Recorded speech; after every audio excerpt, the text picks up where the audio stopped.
friends, welcome to my channel. நம்ம இந்த வீடியோல எதை பத்தி பார்க்க போறோம்னா weather. இந்த weather யூஸ் பண்ணி நம்ம சென்டென்ஸ் எப்படி மேக் பண்ணி பேசுறது அத பத்தி தான் நம்ம இந்த வீடியோல பார்க்க போறோம். ஓகே फ्रेंड्स, நம்ம சேனல் ஃபர்ஸ்ட் டைம் பாக்குறீங்கன்னா சப்ஸ்கிரைப் பண்ணுங்க. இந்த வீடியோ உங்களுக்கு பிடிச்சிருந்தா லைக் பண்ணுங்க. ஓகே, வீடியோக்குள்ள போகலாம்.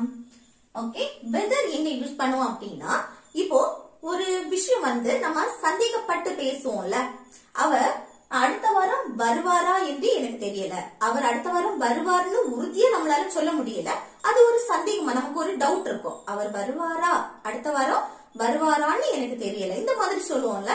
அதே போல அவர் நேற்று வந்தாளான்னு எனக்கு தெரியல, இல்ல வந்தாளா இல்லையா, வந்தாளா வரலையா அப்படி நம்ம சொல்லுவோம்ல.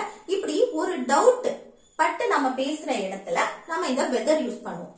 ஆனா இந்த டவுட் படும்போது எல்லா இடத்துலயும் இல்ல, இப்ப நம்ம ஒரே இதுல வந்து ரெண்டு நிகழ்வு இருக்கும், ரெண்டு சென்டென்ஸ் வந்து சேர்ந்து வரும். இப்ப அவர் அடுத்த வாரம் வருவாரா என்று, ஓகே வருவார், அது வரைக்கும் ஒரு சென்டென்ஸ். அடுத்து என்ன, எனக்கு தெரியல, அடுத்த இது. அப்ப அது எனக்கு தெரியல அப்படிங்கறது ஒரு முழுமை அடைஞ்சிருக்கு, ஒரு முழு சென்டென்ஸ். இது அவர் அடுத்த வாரம் வருவாரா என்று, அப்படி அந்த அது வந்து முழுமை அடையாம அப்படி தொடர்ச்சியா வருது தானே. அப்போ இந்த மாதிரி ஒரு இதுல வந்து ரெண்டு நிகழ்வு, ரெண்டு சென்டென்ஸ் வந்து சேர்ந்து வந்துச்சு, அதுல வந்து நம்ம டவுட் படும்படி, சந்தேகப்படும்படி நம்ம பேசுவோம்ல, அப்போதான் நம்ம வெதர் யூஸ் பண்ணி பேசுவோம்.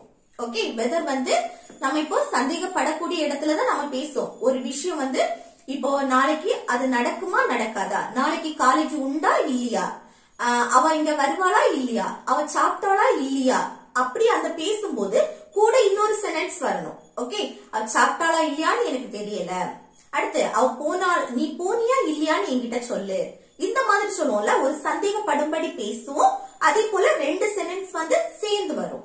அப்ப அந்த ரெண்டு சென்டென்ஸ்ல மேக்சிமம் ஒரு சென்டென்ஸ் வந்து நெகட்டிவா தான் இருக்கும். ஓகே, நெகட்டிவ்க்கு தான் மேக்சிமம் நம்ம இந்த வெதர் யூஸ் பண்ணுவோம்.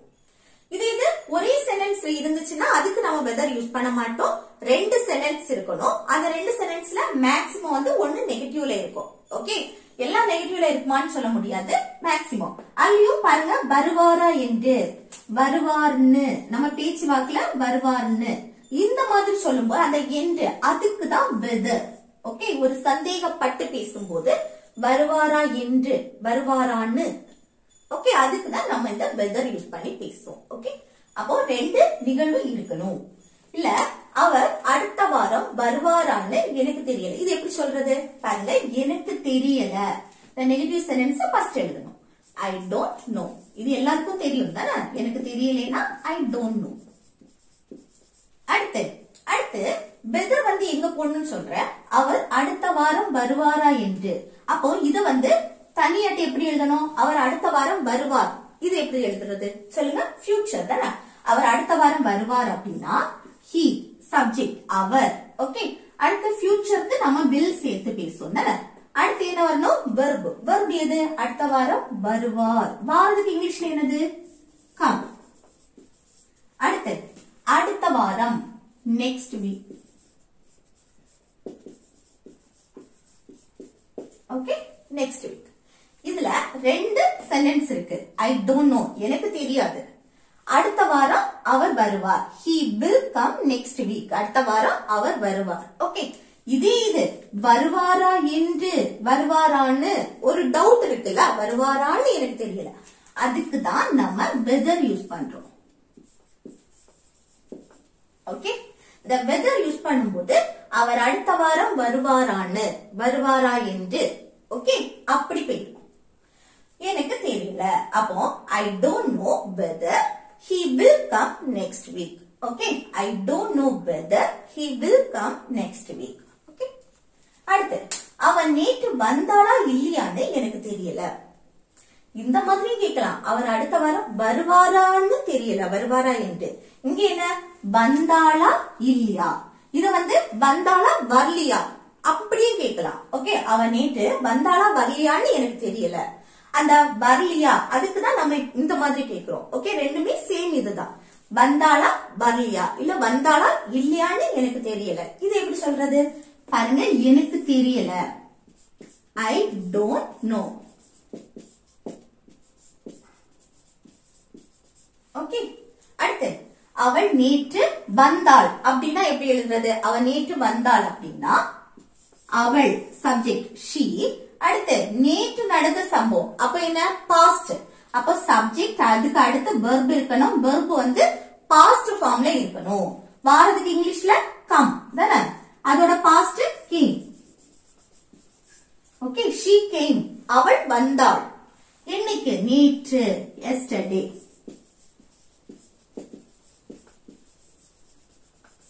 ஓகே, she came yesterday அப்படின்னா அவ நேற்று வந்தாள். அதே பாருங்க வந்தாளா இல்லையா. ஓகே, அப்ப வந்தாளா இல்லையா இல்ல வந்தாளா வரலையா அப்படின்னா கூட என்ன சேர்க்கணும், ஆர் போட்டு நாட். Okay, R not. வந்தாளா இல்லையா அப்படின்னு கேக்குறதுக்கு ஆர் நாட். வந்தாளா இல்லையான்னு எனக்கு தெரியல, ஒரு சந்தேகமா நம்ம சொல்றோம்ல, சந்தேகப்பட்டு சொல்லும் போது அதுக்கு அந்த என்று வந்தாளா வரலையான்னு இதுக்கு வெதர். ஓகே, அப்போ அவ நேற்று வந்தாளா இல்லையான்னு எனக்கு தெரியல அப்படின்னு சொல்லணும்னா எப்படி சொல்றது, I don't know whether she came yesterday or not. Okay, I don't know whether அடுத்து she came yesterday or not. அடுத்து நெக்ஸ்ட் பாருங்க, அவ நேற்று வந்தாளா இல்லையா. நம்ம கேட்போம்ல அவ நேற்று வந்தாளா இல்லையா அப்படின்னு சொல்லிட்டு. அப்போ இந்த இடத்துல நம்ம வெதர் யூஸ் பண்ணி கொஸ்டின் கேட்க மாட்டோம். ஓகே, இல்ல வந்து வெதர் யூஸ் பண்ணாலே ரெண்டு நிகழ்வு அதுல இருக்கணும் தானே. அப்போ அவ நேற்று வந்தாளா இல்லையான்னு கேட்கும்போது இது எப்படி கேட்கலாம் பாருங்க, அவ நேற்று வந்தாளா. இந்த மாதிரி கேட்கும் போது அவ நேற்று வந்தாளான்னா பாஸ்ட் முடிச்சு போனதை பத்தி நம்ம கேக்குறோம், அவ நேற்று வந்தாளா அப்படின்னு சொல்லிட்டு. அப்போ முடிச்சு போனதை பத்தி நம்ம கொஸ்டின் கேட்கும் போது டிட் யூஸ் பண்ணி கேட்போம் தானே. பாஸ்ட பத்தி கேட்கும் போது டிட். அதுக்கு அடுத்துதான் சப்ஜெக்ட் அவள், அவள்னா she. அடுத்து என்ன வரணும், verb. verb எது, வந்தாளா வரக்கூடிய செயல், வாரதுக்கு இங்கிலீஷ்ல come. இங்க வந்து பாஸ்ட பத்தி கேட்டாலும் verb வந்து பிரசன்ட் ஃபார்ம்ல தான் இருக்கும். இங்க பாருங்க பாஸ்ட்ல இருக்கு, ஏன்னா இங்க டிட் வந்திருக்கு. இந்த ஆக்சிலரி verb டிட் வந்தாலே verb பிரசன்ட் ஃபார்ம்ல தான் இருக்கும். சரி, அப்போ did she come அவள் வந்தாளா, இன்னைக்கு நேற்று yesterday. ஓகே, அப்போ அவ நேற்று வந்தாளா அப்படின்னு கேட்கும்போது did she come yesterday. அடுத்து வந்தாளா இல்லையா, அது ஒரு டவுட்ல கேக்குற, வந்தாளா இல்லையா இல்ல வந்தாளா வரலையா. இந்த மாதிரி கேட்கும் போது கூட ஆர் நாட் சேர்த்தா போதும். ஓகே, அப்ப அவ நேற்று வந்தாளா இல்லையா அப்படின்னா did she come yesterday or not. Okay, did she come yesterday or not. அடுத்து நெக்ஸ்ட் பாருங்க, நீ நேற்று போனியா இல்லையா என்று சொல்லு. நம்ம சொல்லுவோம்ல நீ நேற்று போனியா இல்லையான்னு சொல்லு அப்படின்னு, ஒரு டவுட் பட்டு கேக்குறது தானே. நீ நேற்று போனியா இல்லையா என்று, அந்த என்று என்ன. ஓகே, அதுக்குதான் நம்ம என்ன யூஸ் பண்ணுவோம், வெதர் யூஸ் பண்ணுவோம். ஓகே, அப்போ சொல்லு அதுக்கு tell me. tell me என்ன சொல்லணும், நீ நேற்று போனியா இல்லையான்னு, அந்த என்று அதுக்கு வெதர் யூஸ் பண்ணும், வெதர். அடுத்து நீ நேற்று போனியா இல்லையா, இது எப்படி கேக்குறது, அதுக்கு யூ சப்ஜெக்ட் யூ. அடுத்து என்ன போடணும், பாஸ்ட் பத்தி பேசுறோம் தானே. அப்போ போறதுக்கு இங்கிலீஷ்ல go, அதோட பாஸ்ட் went. என்னைக்கு போனியா, நேற்று, நேற்றுனா yesterday. yesterday. அடுத்து இல்லையா, போனியா இல்லையா, போனியா போவலியா அப்படின்னு கேக்குறது ஆர் நாட். ஓகே, அப்போ இதை எப்படி சொல்லலாம், நீ நேற்று போனியா இல்லையான்னு சொல்லு அப்படின்னு சொல்றதுக்கு tell me whether you went yesterday or not. Okay, tell me whether you went yesterday or not. Next, அவகிட்ட பணம் இருக்கிறதா என்று எனக்கு தெரியல அப்படின்னு சொல்றோம். ஓகே, அவகிட்ட பணம் இருக்கிறதான்னு, ஓகே இருக்கிறதான்னு எனக்கு தெரியல அப்படின்னு சொல்றோம். ஓகே, ஒரு டவுட்ல தான் சொல்றோம். ஓகே, கன்ஃபார்மா நமக்கு இருக்குதுன்னு தெரியாது, ஒரு டவுட். இப்போ எனக்கு தெரியலனா எப்படி சொல்றது, I don't know. I don't know. Okay, அடுத்து அவகிட்ட பணம் இருக்கிறதான்னு, அதுக்கு weather போடும் தானே, weather. அடுத்து அவளிடம் பணம் இருக்கிறது அப்படின்னு சொல்லும்போது எப்படி சொல்லலாம், அவளிடம் சப்ஜெக்ட் she. அடுத்து ஒருத்தங்க கிட்ட ஒண்ணு இருக்கு, அவங்க வச்சிருக்காங்க, அவங்க கிட்ட உள்ளது அப்படின்னு சொல்லும் போது அங்க நம்ம வந்து have இல்லனா has யூஸ் பண்ணி பேசுவோம். ஓகே, ஒருத்தங்க கிட்ட ஒண்ணு இருக்கு அப்படின்னு சொல்லும் போது, அப்போ அவளிடம் பணம் இருக்கிறது அப்படின்னு சொல்லும் போது she வந்தாச்சு. அப்ப இங்க have யூஸ் பண்ணக்கூடாது, has தான் யூஸ் பண்ணணும். சரியா? have இல்லனா has யூஸ் பண்ணணும். அது சப்ஜெக்ட் she வந்திருக்கனால இங்க has யூஸ் பண்ணி பேசுறோம். ஓகே, அப்போ she has. அடுத்து பணம், பணத்துக்கு money. ஓகே, அப்போ அவகிட்ட பணம் இருக்கிறதா என்று எனக்கு தெரியல அப்படின்னா I don't know whether she has money. Okay, next இது உண்மையா இல்லையா என்று எனக்கு தெரியல. இது உண்மையா இல்லையான்னு ஒரு டவுட் தான். ஓகே, டவுட் பட்டு நம்ம சொல்றது இது உண்மையா இல்லையான்னு எனக்கு தெரியல. அப்ப எனக்கு தெரியல அது எப்படி சொல்றது? I don't know. Okay, I don't know எனக்கு தெரியல என்ன என்று. இது உண்மையா இல்லையா என்று, உண்மையா இல்லையான்னு. அப்போ அடுத்து என்ன? whether. whether. அடுத்து சப்ஜெக்ட் என்ன? இது, இதுனா this. Okay, this. அடுத்து இது உண்மையா இல்லையா அப்படின்னு சொல்லுவோம்ல, நல்லதா கெட்டதா இந்த மாதிரி சொல்லும் போது அங்க வந்து நம்ம verb என்ன யூஸ் பண்ணுவோம்னா be verb தான் யூஸ் பண்ணுவோம். சரி, அப்ப this வந்தாச்சு, கூட என்ன வரணும்? is தான் யூஸ் பண்ணுவோம். Okay, this is. அடுத்து உண்மையா இல்லையா, அப்போ true or not. ஓகே, அப்போ இது உண்மையா இல்லையா என்று எனக்கு தெரியல அப்படின்னு சொல்றதுக்கு I don't know whether this is true or not. Okay, I don't know whether this is true or not. Okay, அடுத்து பாருங்க, இப்போ உனக்கு பிடிச்சாலும் சரி பிடிக்கலனாலும் சரி நீ பள்ளிக்கு போயே ஆக வேண்டும், நீ பள்ளிக்கு போக வேண்டும் அப்படின்னு சொல்றோம். இப்படி சொல்லும் போது நம்ம whether யூஸ் பண்ணுவோம். இதே பாருங்க, உனக்கு பிடிச்சாலும் சரி பிடிக்கலனாலும் சரி. அதே போல நீ அத சொன்னாலும் சரி சொல்லாவிட்டாலும் சரி, நீ போனாலும் சரி போகலைனாலும் சரி, நீ வந்தாலும் சரி வரலைனாலும் சரி, இந்த மாதிரி சொல்லுவோம்ல. அப்போ நம்ம வந்து இந்த whether யூஸ் பண்ணி தான் பேசுவோம். சரியா? ஃபர்ஸ்ட் வந்து டவுட். ஓகே, டவுட் பட்டு பேசுறதுக்கு நம்ம whether யூஸ் பண்ணுவோம். அது மட்டும் இல்ல, இதுக்கும் யூஸ் பண்ணுவோம். ஒண்ணு பிடிச்சாலும் சரி பிடிக்கலைனாலும் சரி, நீ வந்தாலும் சரி வரலைனாலும் சரி, இந்த மாதிரி சொல்றதுக்கு. ஓகே, அப்ப பாருங்க, உனக்கு பிடிச்சாலும் சரி பிடிக்கலைனாலும் சரி, அது அப்படியே இருக்கட்டும். அடுத்து பாருங்க, நீ பள்ளிக்கு போக வேண்டும். ஓகே, நீ பள்ளிக்கு போக வேண்டும், இது ஒரு முழு சென்டென்ஸ் தான். இத வந்து ஃபர்ஸ்ட் எழுதுவோம். இப்போ இது வந்து நீ பள்ளிக்கு போக வேண்டும், அந்த வேண்டும்னு வந்தாலே நம்ம should யூஸ் பண்ணி பேசுவோம் தானே. ஆனா இத பாருங்க, நம்ம ஒரு கட்டாயத்தின் அடிப்படையில நம்ம போறோம், நீ பள்ளிக்கு போயே ஆக வேண்டும். அப்போ ஒரு கட்டாயத்தின் பேர்ல கட்டாயமா நம்ம போகணும் அப்படின்னு சொல்லும் போது அங்க வந்து நம்ம have to யூஸ் பண்ணுவோம். ஓகே, கண்டிப்பா நீ கட்டாயமா போகணும், நம்ம போயே ஆகணும் அப்படின்னு சொல்லும்போது நம்ம must யூஸ் பண்ணுவோம். அதே இது கட்டாயத்தின் அடிப்படையில நம்ம ஆசைப்பட்டு நம்மளோட விருப்பத்தோட போறோம் அப்படின்னு சொல்லும் போது நம்ம must யூஸ் பண்ணி பேசுவோம். அதே போல ஒருத்தருடைய கட்டாயத்தின் பேர்ல, ஓகே, இது ஆபீஸ்ல நிறைய ஒர்க் இருக்கு, ஆனா நான் போயே தான் ஆகணும் அப்படின்னு சொல்லுவோம்ல, அது கட்டாயத்தின் அடிப்படையில. ஓகே, அங்க வேலை அதிகமா இருக்கு, அப்ப நான் போகாம என்னால இருக்க முடியாது, அப்ப கட்டாயமா நான் போயே தான் ஆகணும். இப்படி கட்டாயத்தின் அடிப்படையில ஒரு செயலை நான் செய்ய வேண்டும் அப்படின்னு சொல்லும் போது நம்ம அங்க have to யூஸ் பண்ணுவோம். ஓகே, அப்ப பாருங்க, இங்க நீ பள்ளிக்கு போக வேண்டும் அப்படின்னா எப்படி சொல்றது? நீனா சப்ஜெக்ட் என்ன? you. அடுத்து என்ன? have to யூஸ் பண்ணுவோம். இங்க have to இல்லனா has to யூஸ் பண்ணுவோம். அது சப்ஜெக்ட பொறுத்து. இங்க சப்ஜெக்ட் you வந்திருக்கு, சோ நம்ம have to யூஸ் பண்ணுவோம். Okay, have to. அடுத்து என்ன? இது வந்து have to சேர்ந்து ஒரு verb. ஓகே, அடுத்து இது வந்து மாடல் verb. அதுக்கு அப்புறம் என்ன? போக வேண்டும், போறது மெயின் verb வரணும். போறதுக்கு இங்கிலீஷ்ல go, அத அப்படியே எழுதணும். ஓகே, அடுத்து என்ன? பள்ளிக்கு go to school.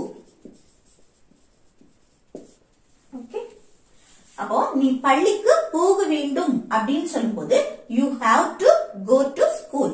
அந்த ஸ்கூலுக்கு முன்னாடி, பள்ளிக்கு ஒரு இடத்துல இருந்து இன்னொரு இடத்துக்கு மூவ் ஆகுறோம், சோ அந்த ஸ்கூலுக்கு முன்னாடி நம்ம to யூஸ் பண்ணிருக்கோம். ஓகே, அடுத்து உனக்கு பிடிச்சாலும் சரி பிடிக்கலைனாலும் சரி, இந்த மாதிரி சொல்லும் போது அதுக்கப்புறம் என்ன செய்வோம்? whether அடுத்து உனக்கு சப்ஜெக்ட் என்ன வந்திருக்கு உனக்கு உனக்குனா யூ வெதர் யூ அடுத்து பிடிச்சாலும் சரி பிடிக்கலனாலும் அதுக்கு லைக் ஓகே வெர்ப் சப்ஜெக்ட் அடுத்து வெர்ப் அதுக்கப்புறம் ஒரு இட் ஆப்ஜெக்ட் சேர்க்கணும் ஓகே நீ பள்ளிக்கு போறத மென்ஷன் பண்ணி நம்ம சொல்றோம் அப்ப அந்த ஆப்ஜெக்ட் அதுக்கு பதில் நம்ம இட் சேர்த்திருப்போம் அதுக்கு அடுத்து என்ன வரணும் ஆர் நாட் பிடிச்சாலும் சரி பிடிக்கலனாலும் சரி அதுக்குதான் ஆர் நாட் ஓகே அப்போ நீ பிடிச்சாலும் சரி பிடிக்கலனாலும் சரி நீ பள்ளிக்கு போக வேண்டும் அப்படின்னு சொல்றதுக்கு எப்படி சொல்லலாம் you have to go to school whether you like it or not okay அடுத்து பாருங்க நீ அத சொன்னாலும் சரி சொல்லாவிட்டாலும் சரி எனக்கு கவலை இல்ல அப்படின்னு சொல்றோம் இதை எப்படி சொல்றது நீ சொன்னாலும் சரி சொல்லாவிட்டாலும் சரி இது ஒரு செட் அடுத்து எனக்கு கவலை இல்ல அப்ப எனக்கு கவலை இல்லைன்னா ஐ டோன்ட் கேர் இது எல்லாருக்கும் தெரியும் தானே எனக்கு கவலை இல்ல அப்படின்னா ஐ டோன்ட் கேர் அடுத்து என்ன நீ அதை சொன்னாலும் சரி சொல்லாவிட்டாலும் அதுக்கு வெதர் யூஸ் பண்ணு தானே வெதர் அடுத்து என்ன வரணும் சப்ஜெக்ட் நீனா யூ அடுத்து சொன்னாலும் அப்போ சொல்றதுக்கு இங்கிலீஷ்ல என்னது சே ஓகே இதுல டெல் யூஸ் பண்ணிக்கலாம் ஆனா டெல் எப்போனா இப்போ டெல்லுக்கு அடுத்து நம்ம யார்கிட்ட சொல்றோமோ அவங்கள மென்ஷன் பண்ணா இங்க நம்ம டெல் யூஸ் பண்ணிக்கலாம் சரியா அப்ப டெல்லுக்கு அடுத்து நம்ம அவங்கிட்ட சொல்றேன் அவகிட்ட சொல்றேன் எங்கிட்ட சொல்றேன் இந்த மாதிரி சொல்லும் போது இங்க என்னது ஆப்ஜெக்ட் நம்ம இப்போ யார்கிட்ட சொல்றோமோ அவங்கள மென்ஷன் பண்ணுனா இங்க டெல் யூஸ் பண்ணலாம் மற்றபடி நம்ம சே யூஸ் பண்றதே நல்லது ஓகே அப்ப சேக்கு அடுத்து என்ன வரணும் பாருங்க இத பத்தி தானே நம்ம பேசுறோம் எனக்கு கவலை இல்ல அப்படி அந்த இத பத்தி பேசுறதுனால அது இட் அதுக்கு அடுத்து ஆர் நாட்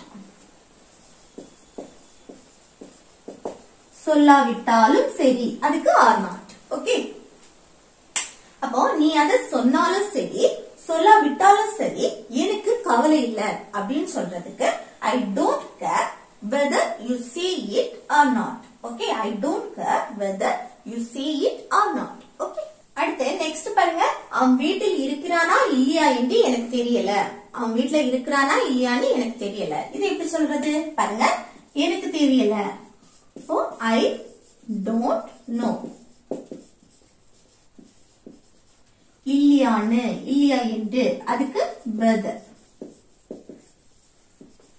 அடுத்து என்ன அவன் வீட்டில் இருக்கிறானா அந்த மாதிரி சொல்லும்போது அப்போ அவன் சப்ஜெக்ட் என்ன he அடுத்து வீட்டில் இருக்கிறானா இல்லையா அப்போ ஒரு வீட மென்ஷன் பண்ணி அங்க இருக்கானா இல்லையா இந்த மாதிரி ஒரு இடத்தை மென்ஷன் பண்ணி அங்க இருக்கா இல்லையான்னு கேட்கும் போது அப்ப நம்ம இதுல என்ன பி வெர்ப் தான் யூஸ் பண்ணுவோம் ஓகே ஒரு இடத்தை மென்ஷன் பண்ணி அங்க இருக்குது இல்ல அங்க இருக்குதா இல்லையா இந்த மாதிரி சொல்லுவோம்ல அதுக்கு பி வெர்ப் அப்போ சப்ஜெக்டுக்கு அடுத்து ஹீக்கு அடுத்து இஸ் இருக்கிறானா இல்லையா அப்ப பிரசன்ட் பத்தி தான் நம்ம பேசுறோம் அப்ப பிரசன்ட்க்கு am is are யூஸ் பண்ணோம் சப்ஜெக்ட் he வந்ததனால நம்ம is யூஸ் பண்ணிருக்கோம் ஓகே he is அடுத்து வீட்டில் சொல்லும்போது at home at எதுக்கு யூஸ் பண்றோம் ஒரு குறிப்பிட்ட இடத்தை நம்ம மென்ஷன் பண்ற இடத்துல நம்ம at இப்போ பஸ் ஸ்டாப்புக்கு முன்னாடி நம்ம at யூஸ் பண்ணுவோம் அதே போல ஹாஸ்பிடல் ஆபீஸ் இந்த மாதிரி இடத்துக்கு முன்னாடி ஒரு குறிப்பிட்ட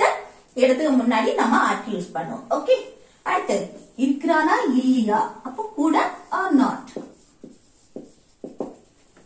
ஓகே அப்ப அவன் வீட்டில் இருக்கிறானா இல்லையா என்று எனக்கு தெரியல அப்படின்னா I don't know whether he is at home or not okay I don't know whether he is at home or not okay next இது நல்லதா இல்லையா என்று எனக்கு தெரியல நம்ம சொல்லுவோம்ல இது நல்லதா இல்லையான்னு எனக்கு தெரியல அப்படின்னு இது எப்படி சொல்றதுன்னு கமெண்ட் பாக்ஸ்ல கமெண்ட் பண்ணுங்க ஓகே फ्रेंड्स இந்த வீடியோ உங்களுக்கு யூஸ்ஃபுல்லா இருக்கும்னு நினைக்கிறேன் யூஸ்ஃபுல்லா இருந்துச்சுன்னா இந்த வீடியோக்கு லைக் பண்ணுங்க உங்க ஃப்ரெண்ட்ஸ்க்கு ஷேர் பண்ணுங்க